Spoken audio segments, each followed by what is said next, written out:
अस्सलाम वालेकुम नाजरीन, मैं हूं आपका मेज़बान उमर जावेद। प्रोग्राम जुर्म इंजाम के साथ लाहौर के इलाके सांदा में पेश आया दिल दहला देने वाला वाक़या, जहां पर बाप ने अपने 9 माह के बच्चे को इंतहाई अजियतनाक तरीके से कत्ल कर दिया। माह की मुद्दत में थाना सांदा में मुकदमा दर्ज कर लिया गया है। मुलजिम 9 माह के मासूम बच्चे पे क्यों तशद्दुद करता था और इस खातून से जब से उसकी शादी हुई थी तब से इस घर के क्या हालात चल रहे थे, क्यों खातून के मेके ने कभी इस मामले के अंदर मुदाखलत नहीं की थी और ये जो मारपीट का सिलसिला चल रहा था इसको क्यों रोकने की कोशिश नहीं की थी, ऐसे वाक़यात हमारे माशरे में क्यों कर जन्म ले रहे हैं, ये तमाम तफसीलात जानेंगे आज के प्रोग्राम जुर्म इंजाम में।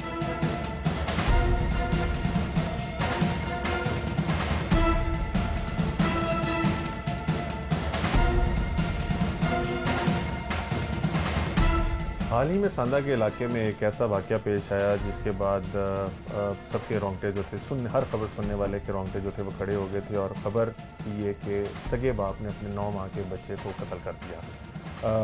कत्ल करने की क्या वजह बनी, ये शख्स जो था जो अपने आप को उस बच्चे का बाप कहता था, उसने कत्ल क्यों किया, लड़ाई झगड़ा घर में चल रहा था, कोई घरेलू चपलिश थी जिसकी वजह से बच्चे को इतनी बड़ी सज़ा दी गई, या कोई और मामला था। ये तमाम तफसीलात जानने के लिए बच्चे की वालदा और दीगर अजीज़ व कारब जो हमारे साथ मौजूद हैं, इनसे जानने की कोशिश करेंगे कि ये वाक़या क्यों कर हुआ और मुलजिम का इस तरह स्टेटस क्या, ये भी इनसे जानेंगे। बाजी, आपका नाम? मेरा नाम कमल शहजादी। बाजी, कितना अर्सा पहले आपकी शादी हुई थी? 8 साल। रिश्तेदारों में शादी थी? नहीं, गैरों में। कैसे? रिश्ते करवाने वाली ने शादी करवाई थी। तो आप भी सांदे की रहने वाली हैं? हाँ जी। शादी के बाद मामलात ज़िंदगी कैसे थे? वो पहले तो 1 साल ठीक रहे थे, उसके बाद जो है ना उन्होंने 1 साल बाद जो है वो मारना पीटना शुरू कर दिया। मुझे पहले मारते थे, उसके बाद वो बेटा मेरा वो छोटा वाला दूसरे नंबर वाला वो हुआ, उसके बाद पहले वाले बड़े वाले को कुछ नहीं कहा उन्होंने, जो दूसरे नंबर वाला था उसके साथ भी ऐसे ही करते थे। तो जो जब ये पैदा हुआ मूसा छोटा सबसे तीसरे नंबर वाला, फिर उसकी जान छूट गई, फिर इसको जो है वो मारना शुरू कर दिया उन्होंने। क्यों मारते थे, वजह क्या थी? वो यही कहते थे कि बच्चा मुझे लगता ही नहीं है ये मेरा बेटा है। ये मूसा? हाँ जी, मुझे लगता ही नहीं है ये मेरा बेटा। मैंने उनसे कहा भी, अगर मैंने कहा आपको लगता नहीं है ना ये आपका बेटा, आप उनका टेस्ट करवा लें, आपको उससे पता चल जाएगा ये किसका बेटा है, और फिर आप मुझे जो मर्जी सजा दे दीजिएगा। इसके ऊपर तो उन्होंने ये इल्ज़ाम लगा दिया कि उनको लगता था ये उनका बेटा नहीं है। तो जो इससे बड़े वाला बेटा था उसको क्यों मारते? उसको मारते थे जी, मेरा प्यार ही ऐसा सख्त है, इसलिए मैं उसकी पिटाई करता हूँ कि उसको वो पक्का कर रहा हूँ, बहादुर बना रहा हूँ, वो उसको इसलिए मारते थे। तो करते क्या थे वो काम वगैरह वो कुछ नहीं करते थे, घर में पूरा दिन रहते थे। मुझे बताया गया था जब मेरी शादी हुई थी तब मुझे ये कहा गया था कि हाल रोड पे वो काम करते हैं, लेकिन हाल रोड पे वो कोई भी नहीं जाते थे, घर में रहते थे 24 घंटे। तो फिर घर का खर्चा, ये 8-9 साल जो आपकी शादी रही, खर्चा कैसे चलता रहा? वो फैसल भाई थे, वो उन्हें देते थे। वो कोई रिश्तेदार वगैरह? वो उनकी बहन के जो ना वो शोहर है। तो वो क्यों पैसे वगैरह देते थे? इन्होंने उनसे मांगना शुरू किया था, क्या था ये? मुझे इनका आपस में कोई पता नहीं है कि क्या इनका आपस में ताल्लुक, क्यों वो पैसे देते थे, बस इतना पता है कि वो उनको खर्चा देते थे। तो बाजी, जिस घर में वो खाली इनको ही नहीं, इनके छोटे भाई को भी वो खर्चा देते थे, इनके अब्बू को भी वही खर्चा देते थे। घर में जो भी सर्कट चल रहा है ना वो सारा कुछ वो फैसल भाई करते थे। तो जिस घर में आप रहती थी ये किराए का था, अपना था? नहीं, ये उनका अपना था। तो इतने साल जब वो कुछ नहीं करते थे, बच्चों को मारपीट भी करते थे, तो आपने कभी अपने घर वालों को बताया, भाइयों को, वालदा वाले को? नहीं, मैंने नहीं कुछ भी बताया। क्यों? वो मैं छोटे बच्चे को जब वो हमजा है और वो दूसरा है, उनका चेहरा देखती थी कि मैं कहती थी चलो जी ये घर का मामला है। वो पहले मार लेते थे, फिर बाद में माफ़ी मांगना शुरू हो जाती थी। मैं कहती थी चलो कोई बात नहीं, यहीं पे घर में जो है वो इसको ख़त्म कर दिया जाए, आगे बात ना बढ़ाई जाए। तो इसलिए मैं घर वालों को आती थी, अम्मी आती थी, मैं उनका चेहरा देखती थी कि वो पहले पता नहीं किस परेशानियों में, ऊपर से मैं भी अपनी परेशानी बता दूँ और मैं भी यहाँ से सारा कुछ छोड़ के उनके घर जाके बैठ जाऊँ, तो वो टेंशन ले, फिर मैं इसलिए नहीं बताती थी। कितने बहन भैया? हम 3 बहनें हैं, 3 भाई हैं। सारे शादीशुदा? हाँ जी। भाइयों के साथ आपका ताल्लुक कैसा है? वो अच्छा है। भाइयों से भी आपने कभी अपने इस भाई तो कभी आए नहीं, पहले आते थे, लेकिन एक बार जब मुझे सबसे पहली बार उन्होंने मारा है ना, तो तब भाइयों ने आके पूछा है, इन्होंने मुझे बताया, कहा है कि क्या हुआ है। मैंने इन्हें यही कहा कि मैं सीढ़ियों से गिरी हूँ। इन्हें मुझे नहीं पता, बाहर से पता चला है, कहाँ से पता चला है। अम्मी को, अम्मी कहते हैं ये सीढ़ियों से नहीं गिरी, हमें पता चल गया ये इसने तुम्हें मारा है। फिर मैंने उन्हें कहा, मैंने कहा हाँ जी इन्होंने मारा था। अच्छा। तो फिर इन्होंने आके थोड़ा सा उनसे बहस की है, तब भी उन्होंने माफ़ी वगैरह मांगी है कि मैं आइंदा के बाद ना ऐसा कुछ भी नहीं करूँगा। तो फिर ये चले गए हैं। तो उनके बाद उन्होंने कहा है कि तुम्हारे भाई मैं मुझे बेइज्जत करके गए हैं और तुम जो है ना दोबारा इधर ये घर में ना आए। फिर मैं अम्मी को मैंने फ़ोन किया, मैंने कहा अम्मी जी आप लोग ना मेरे घर ना आया करें, आपकी वजह से ना मेरा घर जो है ना वो घर में लड़ाई पड़ती है, तो आप लोग घर में ना आया करें, कोई भी ना आया करे। तो अम्मी तकरीबन पूरे 3 साल तक मेरे घर नहीं आई, ना भाई आए हैं ना अम्मी आई हैं। फिर आहिस्ता आहिस्ता ना अम्मी ने वो 3 साल बाद अम्मी ने उम्रे पे जाना था। फिर अम्मी ने आके इन सब से माफ़ी वगैरह मांगी है और कहा है कि अगर मुझसे कोई गलती हो गई है तो मुझे माफ़ कर दे, मैं उम्रे पे जा रही हूँ। तो तब आई हैं। उसके बाद जब मेरा बेटा हुआ है तो अम्मी उम्रे पे थी। उम्रे के बाद अम्मी ने एक आधी बार चक्कर लगाया है और जब भी आती थी मुझसे पूछती थी क्या बात है, तो मैं उन्हें ये कुछ भी नहीं बताती थी। मैं उन्हें पहले टेंशन में देखती थी, ऊपर से मैं कहती थी मैं अपनी बातें बता दूँ, मैं इसलिए चुप ही रहती थी। तो यानी वो सिर्फ बच्चों को नहीं, आप पे भी तशद्दुद करते थे? हाँ जी। और आपने अपने बच्चों के तशद्दुद कभी किसी को नहीं बताया? आपने तशद्दुद कभी किसी को नहीं। उसकी वजह क्या थी बाजी? आप अपना घर बचाने के चक्कर में थी, तो घर बचाते बचाते आपने बच्चा अपना मरवा लिया। अगर आपको लगता है कि अगर आपने अपने भाई वगैरह को बताया होता तो शायद हाँ शायद वो बच जाता। उस दिन हुआ क्या जिस दिन ये बच्चे को कत्ल किया? कैसे कत्ल किया? क्या घर में चल क्या रहा? जब से 20 दिन का है ना तब से उसको बेचारे को ना मारना शुरू किया। कभी उसके मुंह पे हैंड रख देते थे, मुंह पे और नोज़ पे, और उसका सांस जो है ना वो बंद कर देते थे। तो फिर जब आखिरी सांस पे आ जाता तो फिर उसे छोड़ देते थे और मुझे कहते थे मैं इसका सांस पक्का कर रहा हूँ। तो उसके बाद जो है कभी वो चारपाई पे लटाया होता था तो उसे चारपाई से नीचे गिरा के पाँव के साथ ठुड्डे मार के कहाँ तक उसे लेके जाना, ये भी मैंने अब भी इन्हें नहीं बताया था। वो तो मेरे अब्बू थे, मतलब उनके अब्बू थे। उन्होंने, मेरी अम्मी आई हैं कि बच्चे की तबीयत नहीं ठीक, मैं इन्होंने दवाई ला दूँ। तो वो दवाई लेने के लिए आई हैं। तो उन्होंने कहा, मेरी अम्मी के सामने उन्होंने हाथ जोड़े हैं कि इसे ना बच्चे को आप ले जाओ, ये बच्चे को ना मार देंगे, तो आप इसे ना ले जाएं। वो वीडियो 2 दिन पहले की है, जब मेरी अम्मी आई है ना तो मेरे भाइयों ने बनाई थी, वो बच्चे की भी और उनके अब्बू की भी। तो बाद में जब ये इन्होंने आके कहा है कि हम ना लेके जाना है, हमने बच्चे को भी लेके जाना है और इसको भी लेके जाना है। हाँ जी। इन्हें पता चला ना तो फिर ये कहते हैं, अम्मी ने घर जाके बताया कि उसके अब्बू ऐसे कह रहे हैं। तो मुझे नहीं लगता वो बच्चा जो है ना बचेगा, जितनी उसकी हालत ख़राब है। तो हम ना आओ सारे, तो उनको ना डॉक्टर के पास लेके जाएंगे। इन्होंने तब भी नहीं जाने दिया, मुझे भी नहीं जाने दिया और उससे भी नहीं जाने दिया। काफ़ी इनकी बहस चलती रही है। तो फिर उन्होंने कहा कि हम खुद जो है ना इसे डॉक्टर के पास लेके जाएंगे और कहते थे कि अगर ये लेके ना बच्चे को तो वो उनका मुलाजा करा लेंगे और मुझ पर ना पर्चा करवा देंगे। तब बच्चा ज़िंदा था। उन्होंने कहा कि पर्चा करवा देंगे। भाई उन्होंने कहा नहीं, हम ना सिर्फ इस बच्चे को ना चेक करवा के इसकी सारी जो है तबीयत जो ख़राब है इसको सही करके ना आपको 2-4 दिन में जब भी ये बच्चा सही होगा ना हम आपको वापस घर में दे जाएंगे। बच्चा भी और माँ भी दोनों घर आ जाएंगे। लेकिन वो इस बात पे भी नहीं आए। उनकी अम्मी जब मुझे मार लेते थे फिर उसकी अम्मी आती थी और वो उन्हें फ़ोन करते थे कि आज माँ जी आ जाओ। तो ना मैंने उसे मार लिया, तो उसको ना वो बेहोश होने वाली हुई है, तो आप ना उसे हॉस्पिटल ले जाएं।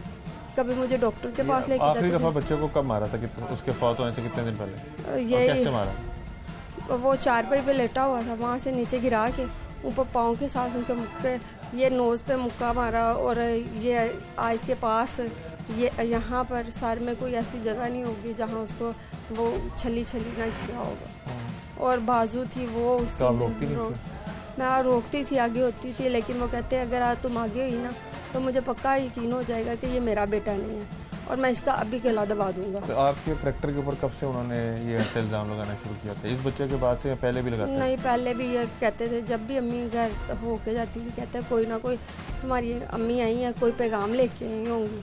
गलत गलत इल्ज़ाम अपने से ही बना के घर बैठे अपने से प्लान बनाते रहते थे और कोई ना कोई इल्ज़ाम लगा के ना बहाना ढूंढते थे मारने का। तो वो सारा गुस्सा जो है वो कभी बच्चे पे निकाल देना, कभी मुझ पे निकाल देना। भाई आप बताइएगा, आपको इस सारे वाक़े के बारे में कब पता चला? जैसे ये आपकी बाजी बता रही है कि पहले जब पहली दफ़ा मारा तो आप लोग गए, उसके बाद आप लोगों ने जाना छोड़ दिया।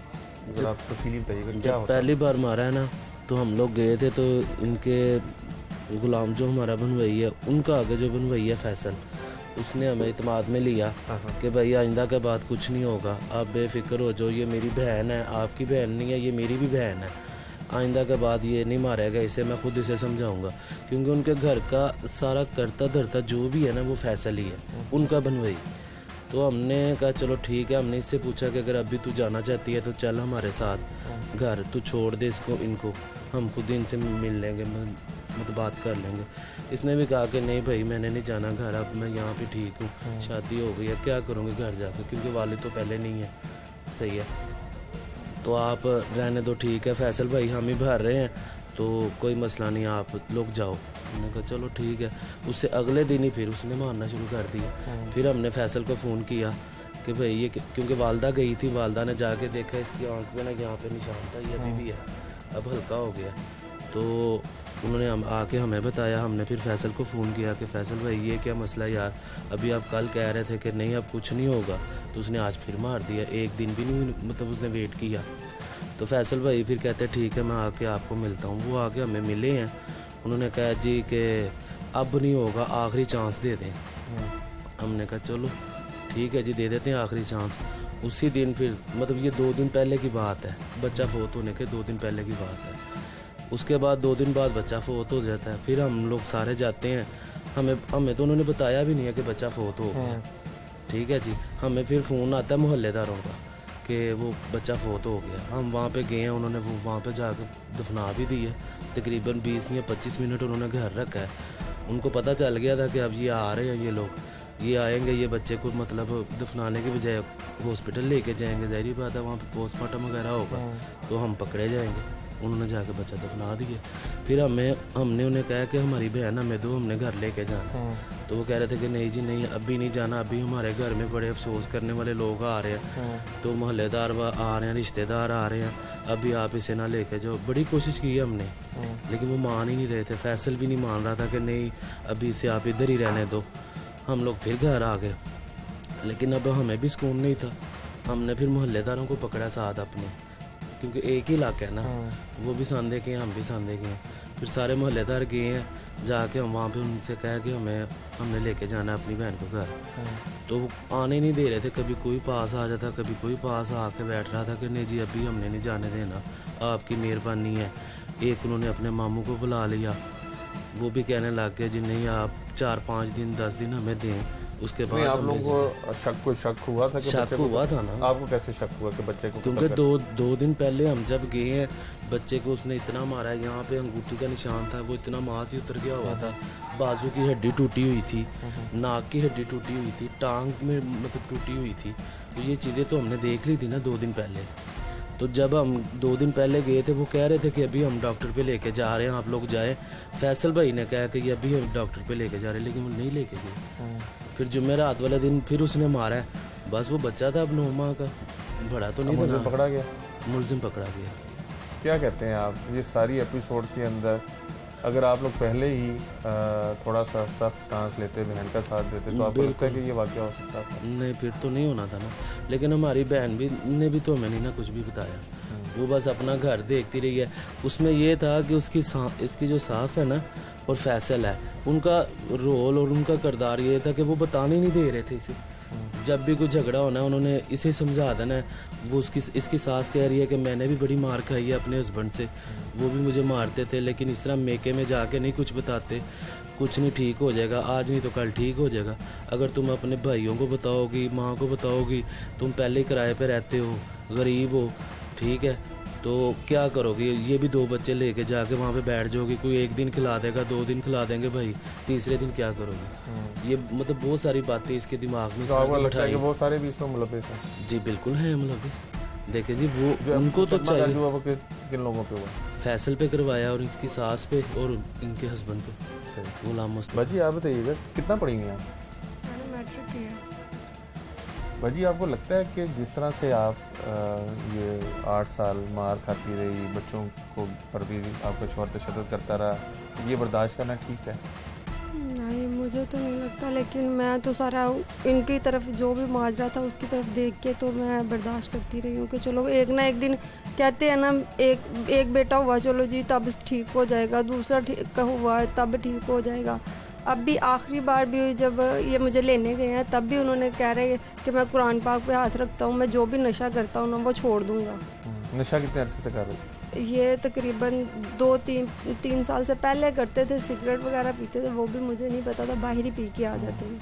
लेकिन ये जो अब आइस का नशा करना शुरू हो गया ना, तो इसका मुझे जो है वो घर में पीना, दिन को सोना ना रात को सोना। में क्या था?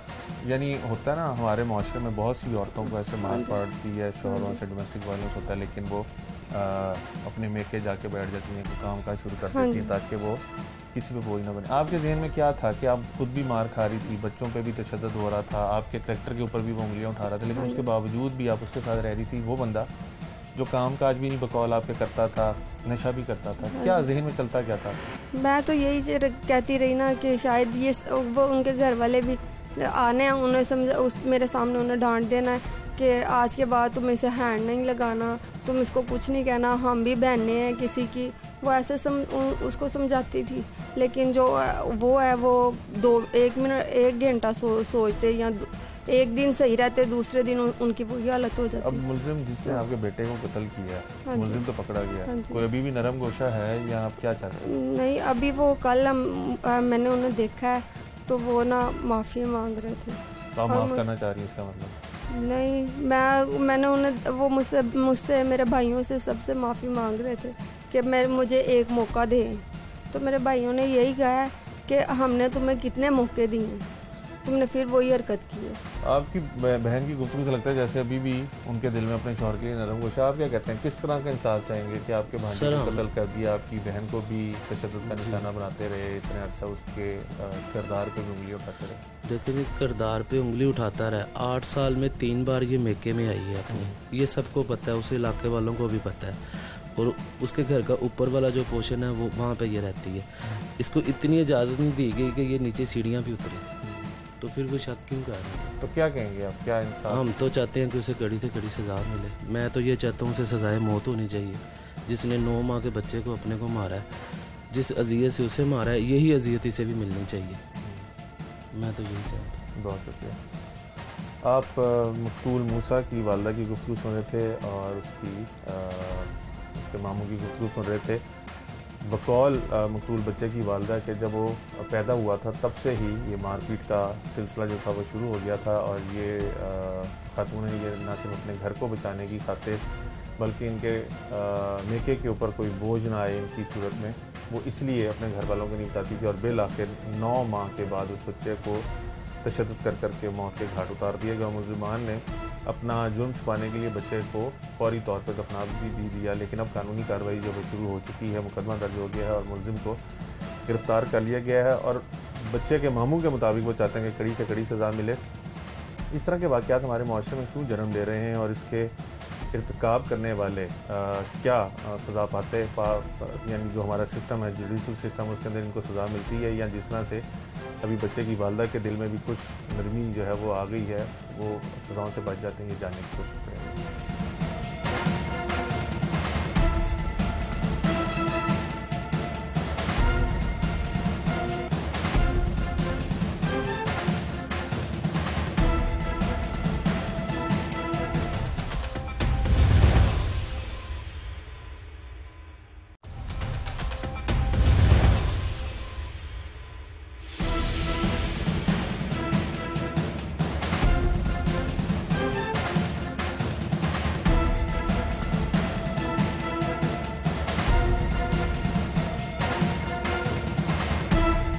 डॉक्टर प्रोफेसर राफिया रफ़ीक साहब हमारे साथ मौजूद हैं, इनसे जानने की कोशिश करेंगे कि जिस तरह से मकतूल बच्चे की वालदा इल्ज़ामात की वो छाड़ कर रही हैं कि वो शौहर ना सिर्फ शादी के बाद से इनको मारना पीटना शुरू हो गया था, बल्कि जब उनका दूसरे बच्चे की विलादत हुई तो उसके बाद उसको भी इसी तरह से मारपीट करता था, और जब ये तीसरा बच्चा पैदा हुआ तो दूसरे को मारना पीटना कम कर दिया और इसको मारना पीटना करता था, और ये कहा करता था कि इसकी शक्ल मेरे से नहीं मिलती, इसको मैं मारता हूँ तो मुझे दुख नहीं होता।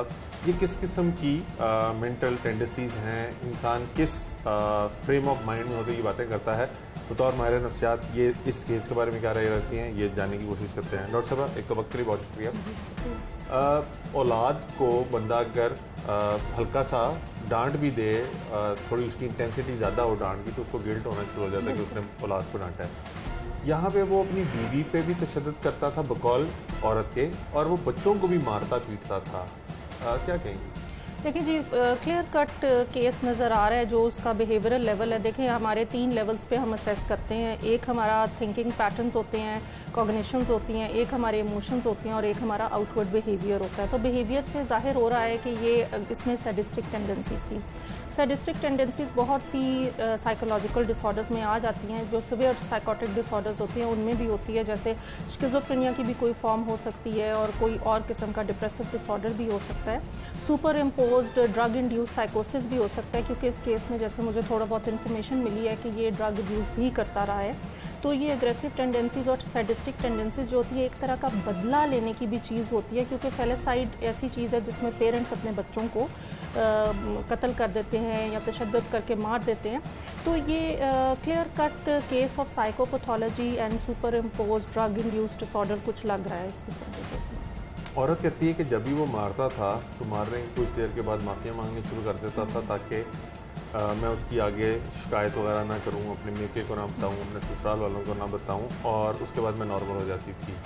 अगर एक इंसान के ऊपर तवत्तर से इतने जुल्म हो रहे हो, इतना मारपीट हो रही हो, तो वो क्यों अपने आप को, यानी अपनी जो फीलिंग्स हैं उनको इजहार नहीं करता और दबा ले? देखिए, आप पर्सपेक्टिव पूछ रहे हैं उस फीमेल का जो उसके साथ ये डोमेस्टिक वायलेंस का भी केस है, हरासमेंट का भी केस है, वर्बल फिजिकल अब्यूज़ का भी केस है। तो डेफिनेटली देखिए, हमारे माशरे में एक मेल डोमिनेंट सोसाइटी है, और जहाँ पे औरत खुद कफील नहीं है, और जो ये सोशो कल्चरल जो इसका तबका भी है, और जिस तबके से वो बिलोंग करती है और जॉइंट फैमिली में रह रही है, तो ये एक क्लियर कट वो किस तरीके से अपने राइट्स के लिए, जहाँ पे उसके इकोनॉमिक राइट्स ही नहीं है, या वो उसके पास सस्टेनेंस के कोई चीज़ नहीं है, वो किस तरह अपनी ज़िंदगी को, ऐसी ख्वातीन यूजुअली जो है इस किस्म के तशद्दुद को बर्दाश्त करती हैं।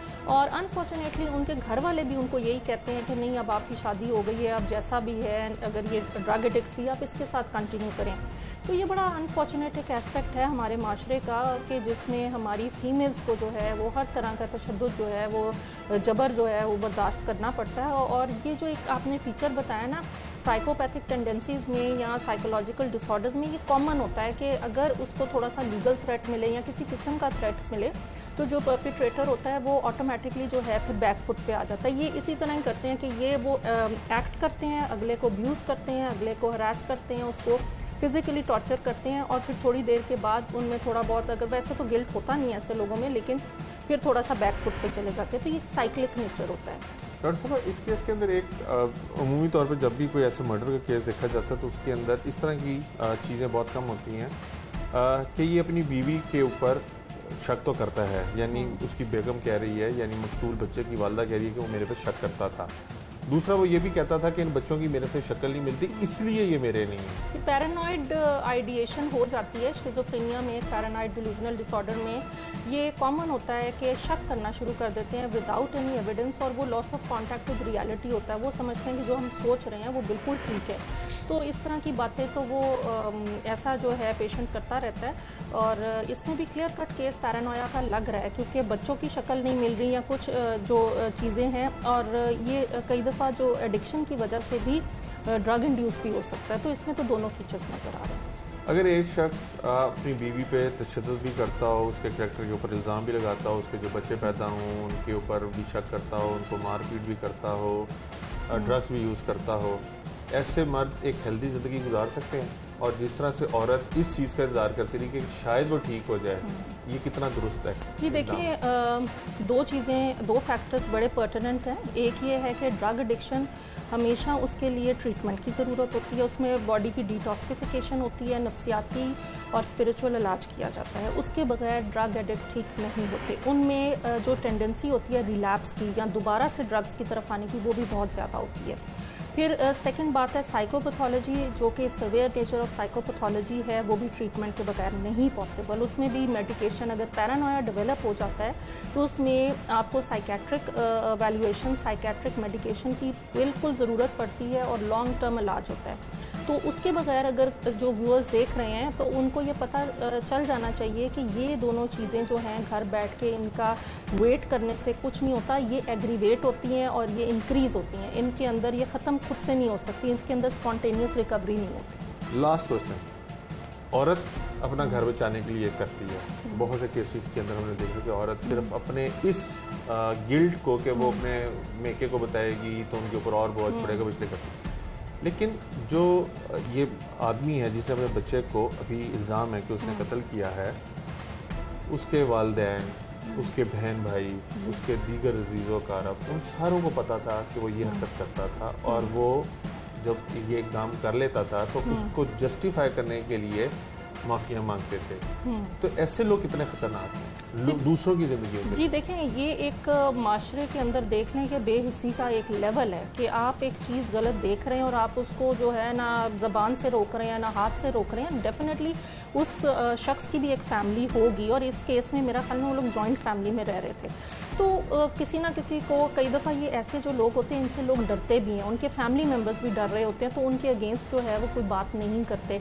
तो एक खौफ पैथोलॉजी का होता है, उन्हें पता होता है कि कहीं ना कहीं जो है ये शख्स हमें भी नुकसान पहुँचाएगा। तो अक्सर जो है बुज़ुर्ग इस बातों में नहीं बोलते, घर के बाकी लोग जो हैं वो अपने आप को इमोशनली और फिजिकली अलूफ कर लेते हैं इस चीज़ों से।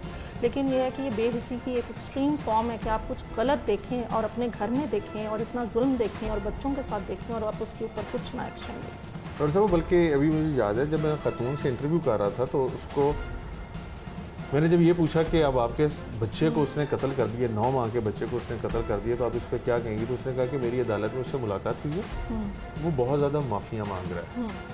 तो मुझे लगा कि उस औरत के दिल में अभी भी अपने शौहर के लिए सॉफ्ट कॉर्नर है। जी ये तो देखें जी, सोशियो कल्चरल पर्सपेक्टिव से अगर हम इसको एक्सप्लेन करें, क्योंकि ये जो साइकोपैथोलॉजी इस नेचर की होती है वो इतने जस्टिफिकेशन दे देते हैं, इतनी माफियाँ मांगते हैं कि अगले बंदे को लगता है कि ये रेक्टिफाई हो जाएगा बिहेवियर। हालांकि ये बिहेवियर रेक्टिफाई नहीं होता, बगैर किसी भी थेरेपी के या इलाज के नहीं होता। तो ज़ाहिर है एक हमारे माशरे में एक औरत अपने हस्बैंड को जो वो मुकाम देती है, जिस तरह उसके साथ वो एक ताल्लुक़ होता है, वो इतनी जल्दी ताल्लुक़ छोड़ना भी नहीं चाहती। तो वो अब ये उनके जहन में अक्सर ऐसे केसेस अगर ये में माफ कर देती है, हमारी कानून कहता है कि अगर वो माफ कर देते हैं तो फिर बाहर आ जाएगा, तो what do you expect from him? नहीं देखें, वो फिर बाहर आ जाएगा। ऐसा शख्स अपनी ना सिर्फ फैमिली के लिए एक तरह का थ्रेट है, बल्कि वो पब्लिक एट लार्ज के लिए भी थ्रेट है, because he is not mentally Sen. और ऐसे लोगों को जो इलाज करवा के उनको रिहैबिलिटेट करना चाहिए। और ऐसे लोगों को, जैसे कि ये अब आप लोगों के सोशल मीडिया पे आ रही है, तो किसी ना किसी ऐसे अदारे को, NGO को इस चीज़ में जंप इन करना चाहिए और इनको प्रॉपर इलाज करवाना चाहिए, फिर ही ये माशरा बेहतर हो सकता है। इसी तरह अगर हम रिश्तों को तशद्दुद के ज़रिए, लूट मार के ज़रिए, हरासमेंट के ज़रिए, और फिर हम वापस उसी चीज़ को कहें कि ये जुड़ जाएंगी, इस तरह पॉसिबल है। बहुत शुक्रिया।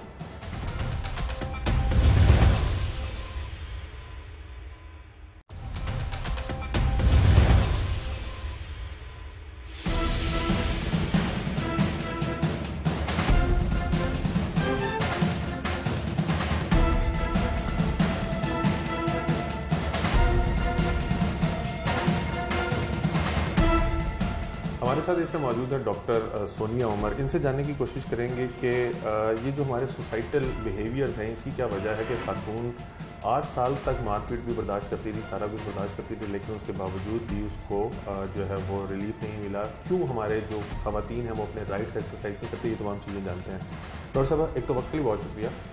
ये बताइएगा कि हमारे माशरे में खातून के राइट्स हैं क्या? बहुत शुक्रिया जी मुझे मदऊ करने का और मुझसे बात करने का। मैं अपनी नाक़िस नॉलेज के मुताबिक जो मेरे पास मौजूद है, क्योंकि हम लोग समाजियात के मौज़ूआत पर ही बात करते हैं और मेरी अपनी PhD भी वुमेन एरिया में ही है। स्पेसिफिकली मैंने वुमेन हेल्थ को देखा और उसके अंदर वुमेन डेथ्स को देखा और उसके अंदर निकले ही सारे सोशल एंड कल्चर फैक्टर्स जो कि मैटरनल डेथ्स होती हैं। आपने जो बात की, अनफॉर्चुनेटली हम पाकिस्तानी कल्चर क्या है, पहले तो हम इस पर जो है वो बात करते हैं। हमारे पे बहुत सारे इन्फ्लुएंसेस हैं डिफरेंट दौरों में। पिछले अगर 300-400 साल पीछे आप चले जाएं, हम मुख्तलिफ under influences of certain cultures रहे हैं। हम जो सदियों जिनके साथ रहे ना, वो हम हिंदुओं के साथ रहे हैं, ठीक है। अब पाकिस्तान में बड़ी सगीर में पहले मुसलमानों का एक राज था, उसके बाद फिर हिंदू जो थे यहाँ पे आए, जब मोहम्मद बिन कासिम आए तो फिर मुसलमान आए, लेकिन हिंदुओं का भी यहाँ पे बहुत बड़ा गलबा रहा। तो हम बहुत अर्सा उनके साथ रहे और उसके बाद 100 साल अंग्रेज़ों के साथ रहे। Then Pakistan got freedom in 1947। However हमें अभी तक ये समझ नहीं आई है कि हमने किस कल्चर को जो है, एक हमारा अपना कल्चर क्या है। हमारा कल्चर बहुत ज़्यादा, जब राइट्स की बात होती है, ख़ासतौर पे vulnerable section of the society जो है, जो बच्चा है हमारे मुल्क में, child is a vulnerable section of the society, a greater majority of women. इसके बाद ओल्ड एज में जो लोग चले जाते हैं और बहुत से ऐसे माजूर दुनिया भर में देखें क्या उनके राइट्स। तो ये वो वल्नरेबल सेक्शन ऑफ सोसाइटी है। अनफॉर्चुनेटली हमारा इन तमाम सेगमेंट्स के साथ जो रवैया है वो कहीं ना कहीं इन्फ्लुएंस करता है, ख़ास सर्टन कल्चर को शो करता है। डॉक्टर साहब, जिस केस के ऊपर आज हम प्रोग्राम करें उसके अंदर औरत की जब शादी हुई तो उसको मारपीट का सामना करना पड़ा, उसके बाद उसकी कैरेक्टर असैसिनेशन हुई। जब बच्चा पैदा होता था तो कहा जाता था कि बाप से उसकी मुशाबहती, इस बात पे बच्चों को भी मारा पीटा जाता था।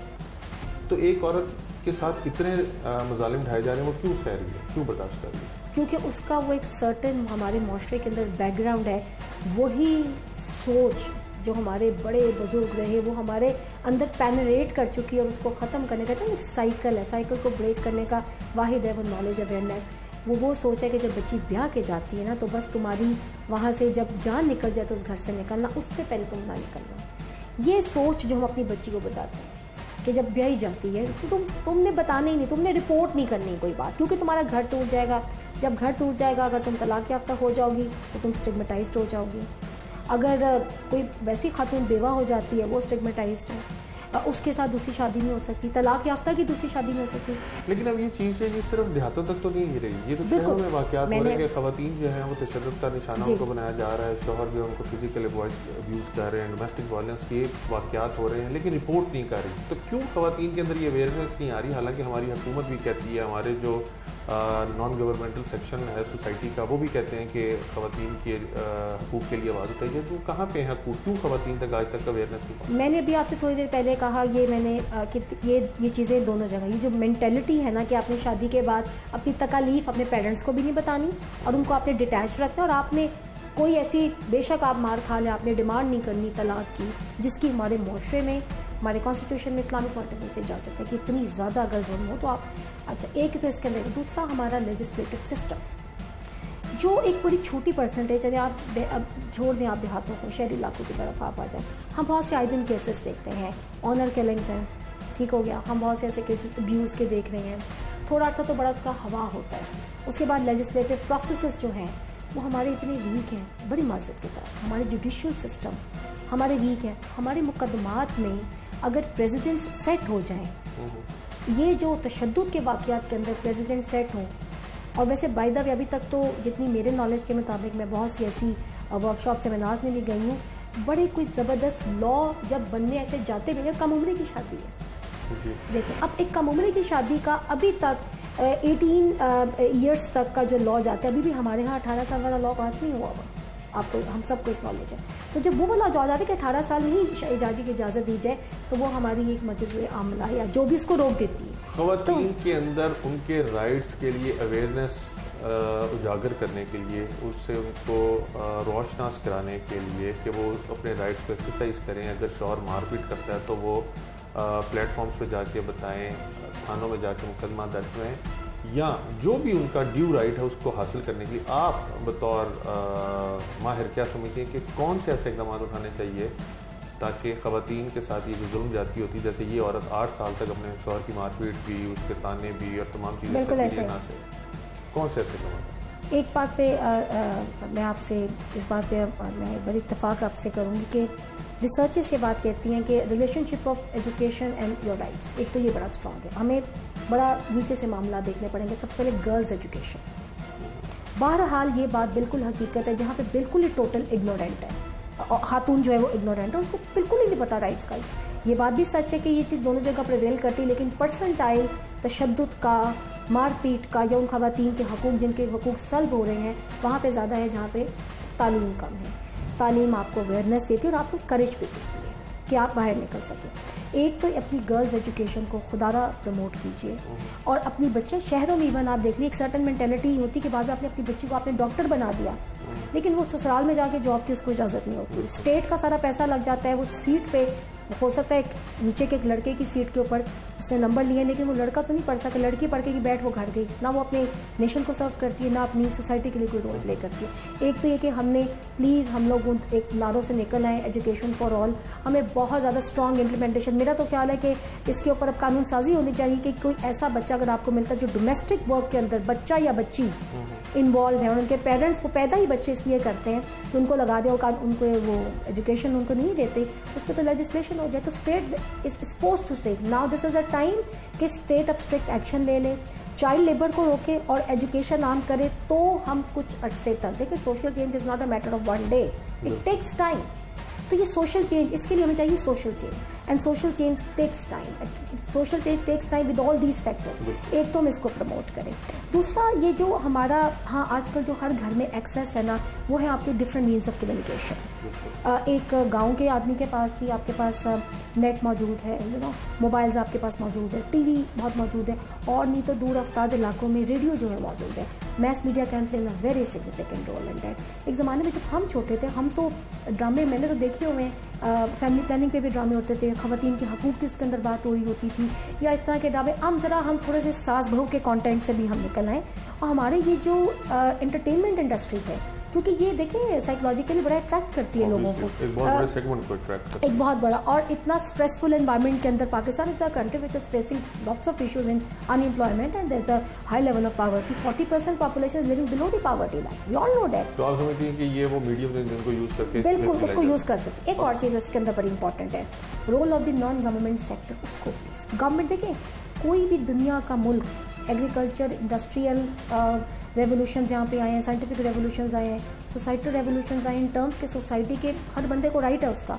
वहाँ पे स्टेट के साथ एक आम आदमी ने मिल के काम किया। हम हर चीज़ भी स्टेट पे नहीं डाल सकते, स्टेट के करे, स्टेट लेजिस्लेशन भी स्टेट तब करती है जब नीचे से वो फोर्सेस खड़ी होती हैं, वो पावर फोर्सेस आवाज़ उठाती हैं, फिर जाके कमेटी बनती है, कमेटी करते करते प्लानिंग कमीशन, वहाँ से होते होते कानून बन जाता है। तो कानून भी एकदम तो नहीं बनता ना, तो हम जब तक आवाज़ नहीं उठाएंगे तो एक नॉन गवर्नमेंट ऑर्गेनाइजेशंस जो हैं हमारे, तो ख़ास तौर पर एरिया के अंदर हम उसको बहुत ज़्यादा अहमियत देते हैं। आप इसको प्रमोट कीजिए, इसके रजिस्ट्रेशन के अमल को मज़ीद ईजी कीजिए और गवर्नमेंट को जब ये जो प्लानिंग्स हो रही होती हैं अपर लेवल पे, नॉन गवर्नमेंट ऑर्गेनाइजेशंस को स्टेक होल्डर के तौर पे बिठाएं।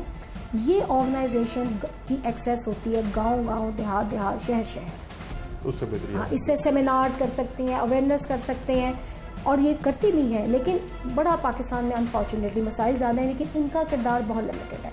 हमारी तो ऑलरेडी स्कार्सिटी ऑफ रिसोर्सेज है, हम सरकार पे कितना डालें कि खातून को अवेयर करें। एक तो ये मीडिया बड़ा पावरफुल रोल प्ले कर सकता है, एक्सेस है लोगों की, ऐसा कंटेंट देखें। और एजुकेशन का मैंने आपको बता दिया, वो तो कहते हैं ना कि mother of all the evils, uneducated women कुछ नहीं कर सकते। बच्चियों को पढ़ाइए और अपनी बच्चियों की तालीम के देखिए। अब गांव के अंदर क्या एक डिस्टेंस के बाद 10 किलोमीटर के फासले पर प्राइमरी स्कूल तो आपने दे दिया गाँव के अंदर, 5वीं जमात तक बच्ची को पढ़ा लिया। बच्ची को जी उन्होंने अपने ठीक है उनके कल्चर कंस्ट्रेंट्स हैं, we should accept those culture constraints. तो आप क्यों नहीं स्कूल बनाते कि बच्ची वहीं पे पढ़े और एटलीस्ट एक रीजनेबल एजुकेशन हासिल कर सके ताकि उससे अपने हकूक़ से आगाही हो। Thank you very much. Doctor Sonia Umar हमारे साथ मौजूद थी, माहिर समाजियात। उनका कहना है कि माशरे में जब तक खातून को एजुकेट नहीं किया जाएगा, उसको उसके राइट्स की अवेयरनेस नहीं दी जाएगी, उसको अपने राइट्स के बारे में नहीं पता चलेगा और एक्सरसाइज ऑफ राइट्स जो है वो अवेयरनेस के बाद ही आ सकती है। नॉन गवर्नमेंटल ऑर्गेनाइजेशंस जो हैं उनको काफ़ी किरदार अदा करने की ज़रूरत है। साथ ही साथ माहिर कानून और माहिर नफ्सियात की आपने गुफ्तगू सुनी। कि इस तरह के जो मुलजमान हैं उनको जब तक सज़ा नहीं मिलेगी तब तक भी प्रेसिडेंट सेट नहीं होगा और मुलजमान जो हैं वो इस तरह के जुर्म का इर्तिकाब करते हुए डरेंगे नहीं। खातून और उसके जो दीगर अहल खाना हैं वो तो इंसाफ के लिए उम्मीद लगाए बैठे हैं कि ऐसे मुलजिम को सख्त से सख्त सज़ा मिलनी चाहिए जिसने सिर्फ 9 माह के बच्चे को इस बुनियाद के ऊपर कत्ल कर दिया कि उसकी चेहरे की मुशाबत जो थी वो अपने बाप से नहीं मिलती थी। लम्हा फ़िक्रिया है। बहरहाल हुकूमत को तमाम मामला को देखने की ज़रूरत है और इसके ऊपर इक़दाम उठाने की भी ज़रूरत है। आज के प्रोग्राम से टीम जर्मिन जाम और अपने मेज़बान उमर जावेद को इजाज़त दीजिए। अगले प्रोग्राम में मुलाकात होगी। अल्लाह के बाद।